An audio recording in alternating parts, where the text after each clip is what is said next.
Today is June 26th, 2025. Thank you everybody for coming. Roll call. There's a sheet out there. If you hadn't signed in on the way in, please make sure just throw your initials on there. If you don't see your name, jot that down just so we can capture attendees for the meeting.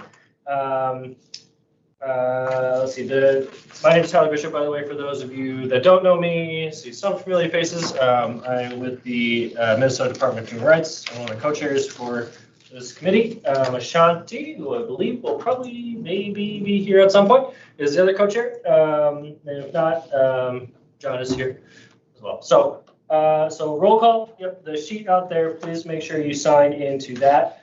The meeting minutes from our last meeting were sent out prior to the meeting and are also included in your handout.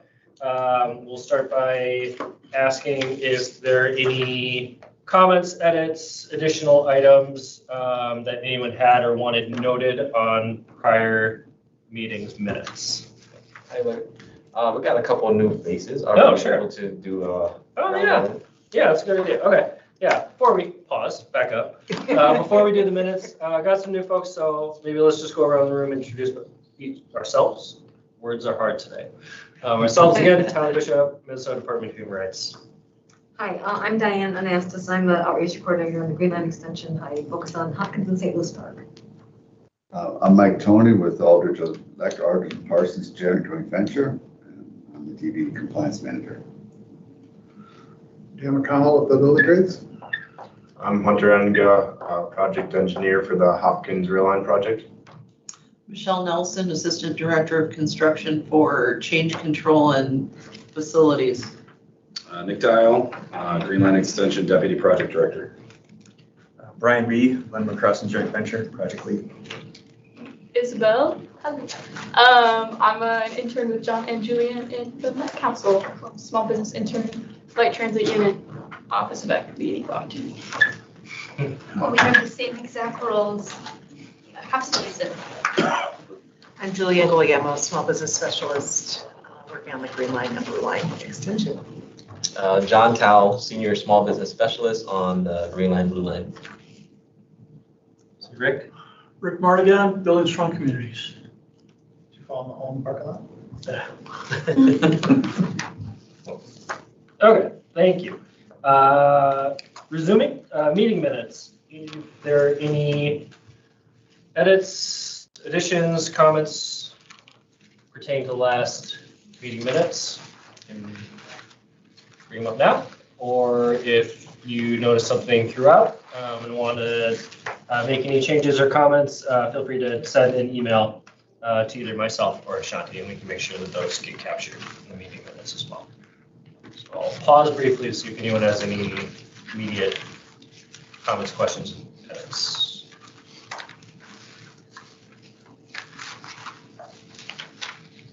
Okay. Again, feel free to shoot us an email if you notice something later on what. So we will begin with the Green Line Extension project update. I'm taking over a little bit for James Kobiak. So this is, well, bear with me. This is my first time doing this. But so we are still doing some civil construction, but we're doing some systems work as well. So I included a few pictures of what we've been doing. You see in the first slide, and I'll just briefly explain. You can see the realigned temporary trail by Westlake Street Station, Minneapolis. Next slide. And then we've got the LRT track construction that's near West 21st Station, Minneapolis. It's looking on the track there. And then you can see in the third slide the completed freight track adjacent to the Backfield Kenilworth LRT tunnel near Westlake Street Station, Minneapolis, and the Kenilworth tunnel was recently completed. And then the famous Kenilworth tunnel, you can see the plit construction that's inside the tunnel. You can see on the left, looking on Eddie and the plit, and on the right you can see the plit on the right side there. And then finally, we've got the Bassett Creek Valley Station and the Loose Line Trail, which recently opened as well. So we're 95% done with civil construction, and then a lot of systems work in through Eden Prairie, through Hopkins, they've got the OCS and other things done. So we're making good progress and we're really happy with that. Any questions for me?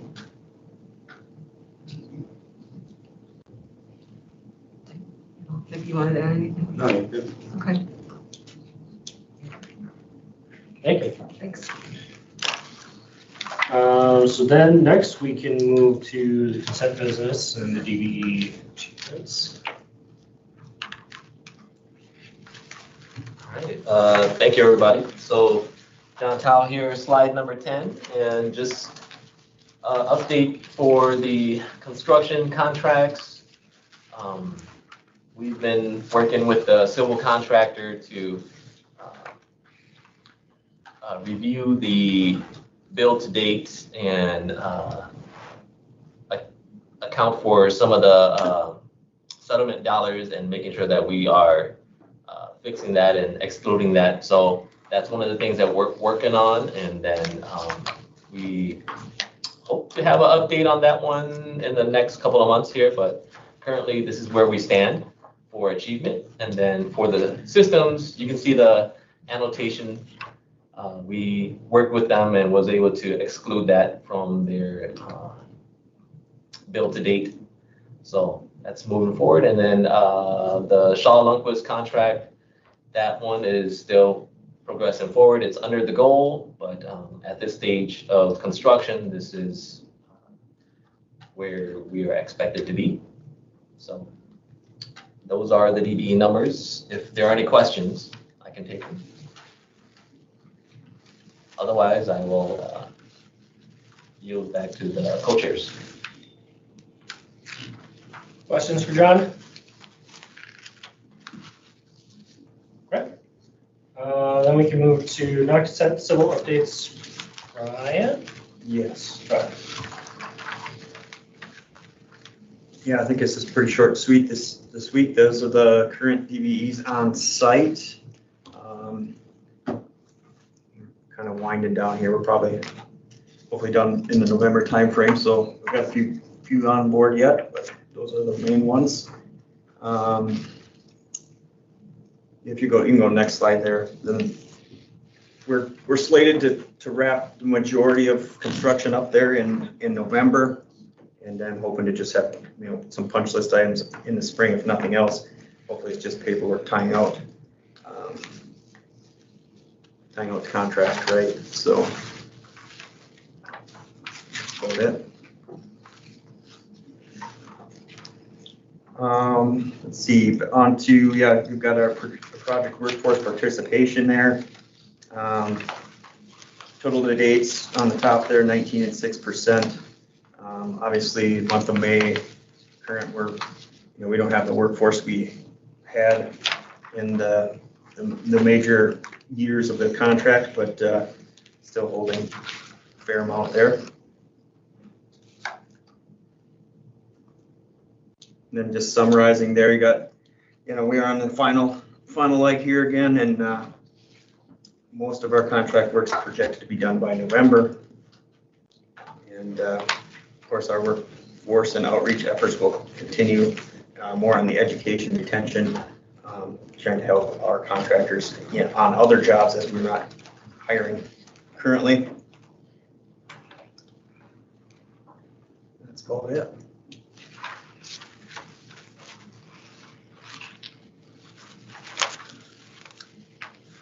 Questions for Brian?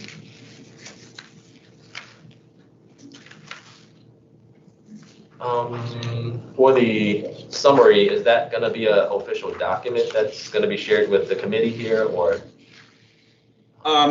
Yeah, Krista's pulling together. Basically, she's pulling together stats from throughout the project, and a number of different graphs. You've seen a lot of them on our month-to-month or week-to-weeks throughout the project. This is kind of just bringing it all together, and we'll kind of put a bow on it at the end as to here's where we ended up, final completion, right? So kind of summarize how we did in the project and some of how we did on the goals and where we achieved and where we could have maybe done a little better, and some lessons learned, that types of things. So pulling that together next couple months here. Thank you. Yeah, I'm excited to see that. She mentioned that a little bit ago, so, yeah. Okay. Over to the systems. All right. We're reporting for March and April months, and what we've done, we're just, when we get to the civil portion, right now we're running about, in March we had almost 5,000 hours, and in April we had 3,500 hours. May is very similar to that. When we pick up the civil scopes and the tunnels release, we'll be doing the fire suppression and the lighting in the tunnels. So it'll be more civil work. This summer we expect to probably get up to 8,000 hours, so that's kind of been our peak. Right now we're running about 4,000 hours a month. Participate in mock interviews with Summit Academy again. We're on the advisory board meeting we had with the electricians. In March, we POCI, we had 5,000 hour POCI was 25%, female was 5. And that was basically, the POCI number was John catching up on missed certified payrolls. So that's kind of like a big influx. You'll see that represented down below in the laborers and cement finishers. And then so 3,500 hours, so 13 and 10. So on the project to date, I think we worked close to 158,000 hours on the project compared to 4 million that London's got. We're about 21%, 21+% POCI and 9% female participation on the job. We go to the next slide, Jason. So that's it. So we skipped that one. We talked about that. Talked about those. I don't think those are going to change. And then we had Gunner, Castor John, and Stonebrooks in the month of March and April on the project. And that's where we stand now. Today. Any questions?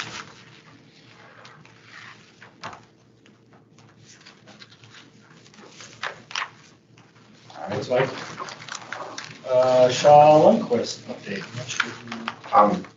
So I'm Hunter. I'm going here filling in for Connie at the moment.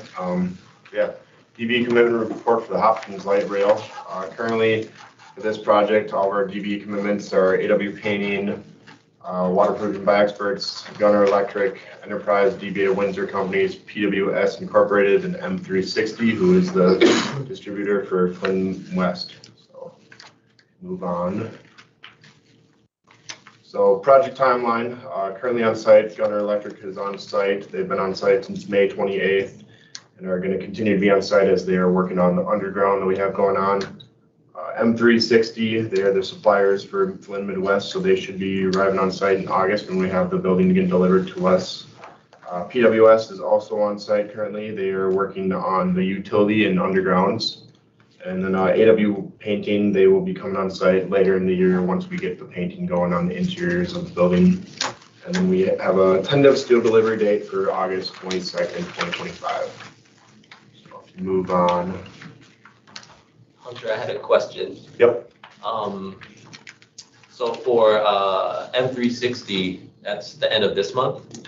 That's going to be August, I believe. Oh, okay. So that might have been wrong. June 30th is not correct. Yep, I believe that date changed. Okay. Yep. Thank you. So if you move on to the next one. So these are just some photos of current work that Gunner's been doing. This is the ground loop that's going around the whole exterior of the building, and then they've also been installing ground rods. And currently today they were working on getting some of the underground electrical installed. So next page. One more next. So workforce participation percentages, the greens are the goals, the blue is projected, and in red you'll see where we are currently sitting at. So for women we are currently at 6%, and then for POCI we are at 15%, but once the project starts amping up a little bit, these percentages should go up as the project continues on. Next page. So distribution of diversity hours by race, African American, we've had 160 working hours. Hispanic, we've had 61.5 working hours. Asian, we have had 18 working hours. And then for Caucasian, it's been 1,665 working hours. Next. Distribution of diversity hours by gender. This is through April 30th. We are currently sending out for female 98.5 hours and for male 1,806 hours. One more page. Trade participation by hours through April 30th, 2025. For electricians, we've had 292 total hours. 278 of those have been male, 14 have been female, and 171 have been POCI. Equipment operators, 835 total hours, 822 have been male, 13 have been female, and 22 and a half been POCI. Laborers, 475 total, 475 by male, and 34 for POCI. Plumbers is 16 total, 16 male, 12 has been POCI. Plaster has been 62 total, 62 male, and 0 has been POCI. Truck drivers as well, 223 total, male 151, female has been 71 hours. And then our overall totals are coming to 1,904, 1,805 that have been male, 98.5 have been female, and then 239.5 have been POCI. I believe that is all.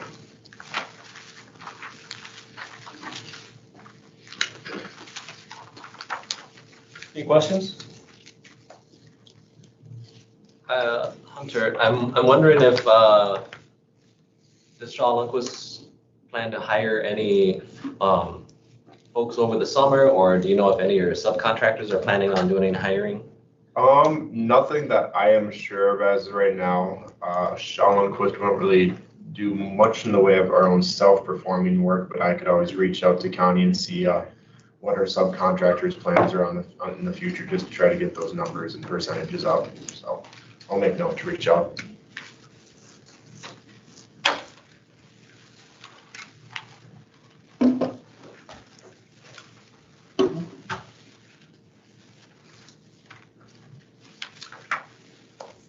I think we'll move on to announcements.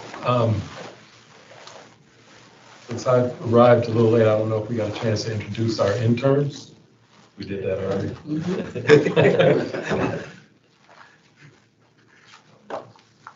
Any other announcements, things coming up that we should be aware about or that folks want us to distribute through our networks?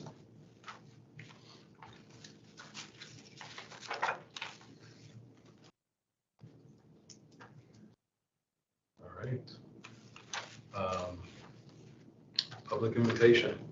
Do we have anybody that? We did not receive any requests.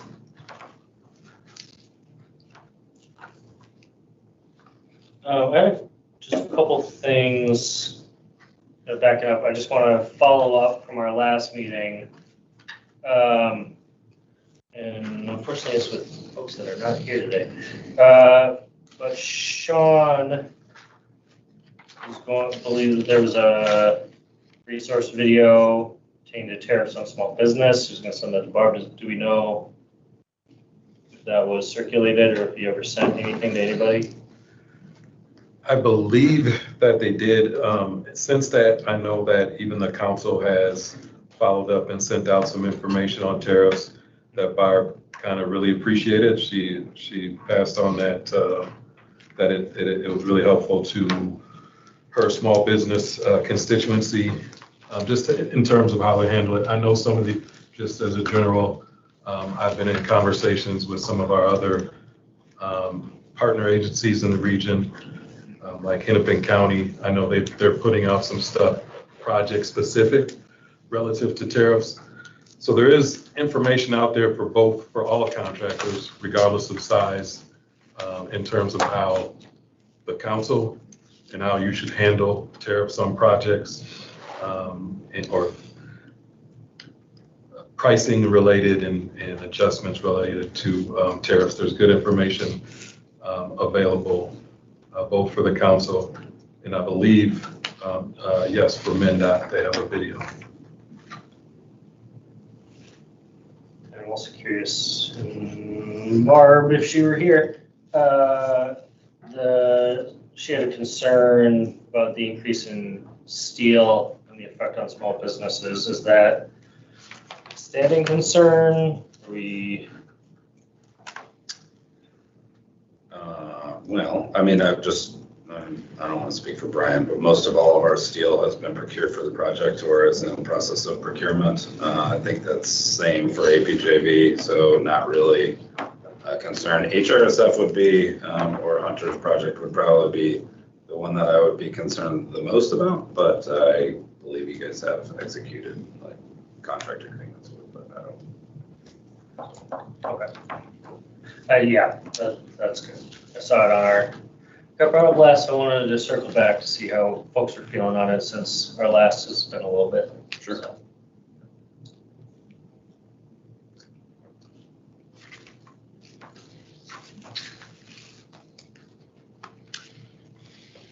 I guess I do have one announcement. I'm sure, or hopefully folks have seen that there was a press release for the state disparity study. That information is available and it was made public on the 24th, so 2 days ago. There is a website and that you can access in the Department of Administration's page to get at that information. Otherwise, if you have questions or if you have trouble finding that information, follow it with me directly and I can point you in the right direction. There is public comment sessions. There's 4 of them set to go on. One was today, I believe. The first one was today. And there's 3 other ones that'll be going on during the month of July. Then final reports will be issued July 30th. And meetings are being held as well with agency leadership over the month of July. So please disseminate that information to folks that you think it's relevant or have an interest in it. I know that the vendor Keen Independent would love to hear. I know they've got a lot of comments, but they're encouraging folks to submit their comments on the disparity study. There were 16 agencies within our region that participated. The Metropolitan Council was one of them. And that work is done.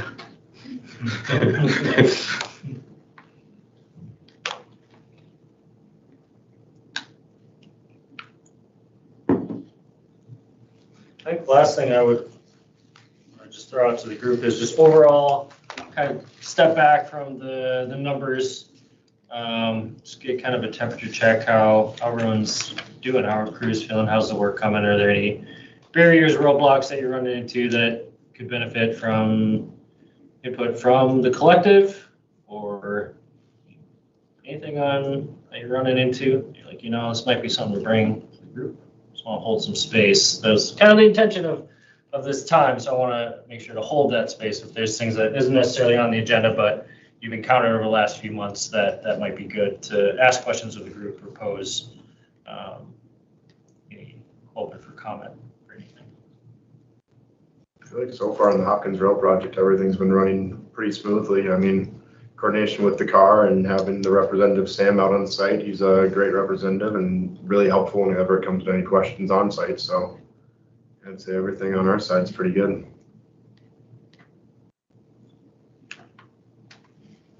Yeah, I think coordination is just fine for now. Yeah, we work through the hiccups as we go. I mean, as far as the electricians go, it's just there's about 26 electricians that we got working out there.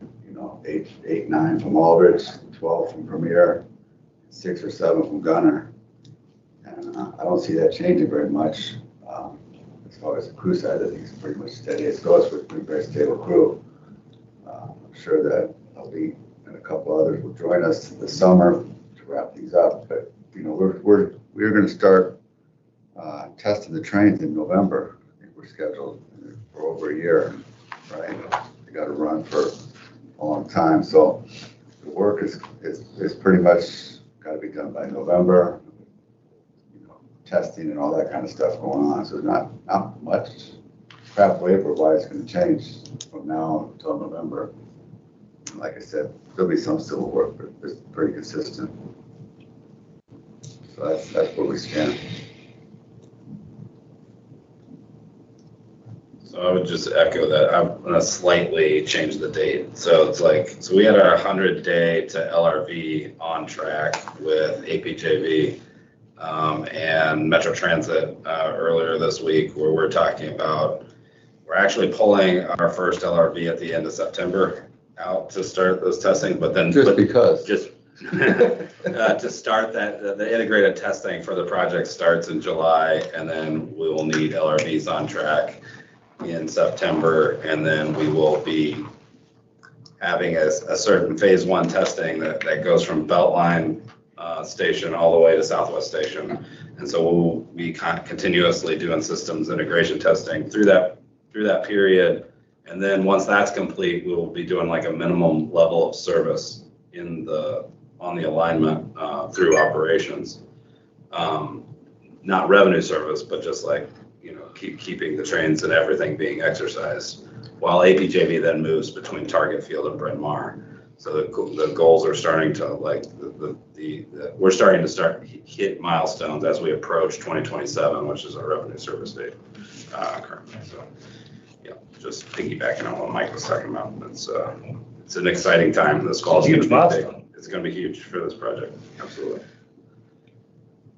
Nick, I've been hearing stuff relative to there are some delays in delivery of vehicles. I don't know if it's strictly with buses relative to transit. Will that impact any of this schedule for us? Does that include light rail vehicles? No, that's a good point. We do have all our LRVs on site. They are going through various stages of warranty complications and issues within keeping the LRVs running, but they are all here. We are working through with Siemens on how to keep them running and making sure that we're going to be successful for our testing, because that requires 2-3 train consists. So we'll have 6 trains out on the alignment. So yeah, we're working through those challenges. But as far as like actually, because these were actually made in California and then were shipped here, we don't have that problem. So they're all here.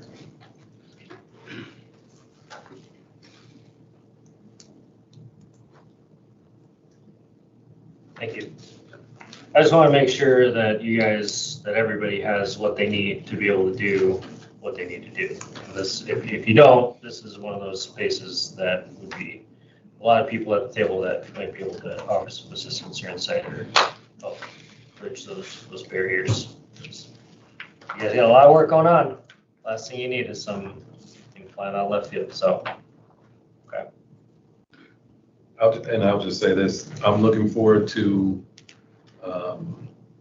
the work that's going to be going on in terms of lessons learned and kind of the closeout stuff. But one of the things that we would like to hear is, your experiences challenging working with our systems. I know we have some clumsy, I'm just going to admit it, we have some clumsy systems, but that feedback is valuable for us in terms of how we can improve everyone so that they can successfully participate, report, comply, etc. So please include that feedback.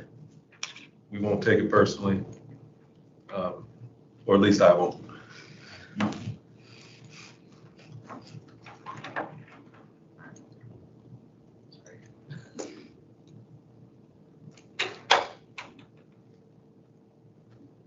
Else.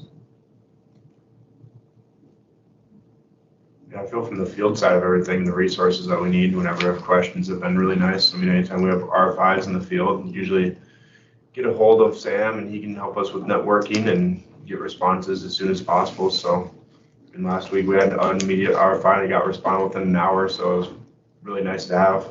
Yeah. I haven't really had any complaints out there myself.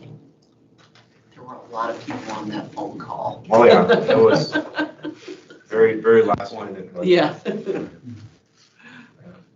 So that was good to see. That was really nice.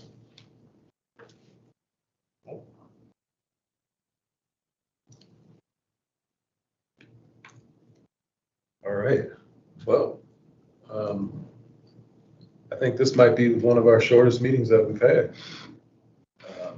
Not that I'm not complaining, but thank you everyone for coming and showing up in person. And our next meeting date is August 24th. 21st, that's a typo on our side. Even that's Thursday. Okay. Either way, I think I might not be here. Let's go look. But 2-5, this one will be virtually. We'll see everyone on August 21st. And with that, we're adjourned.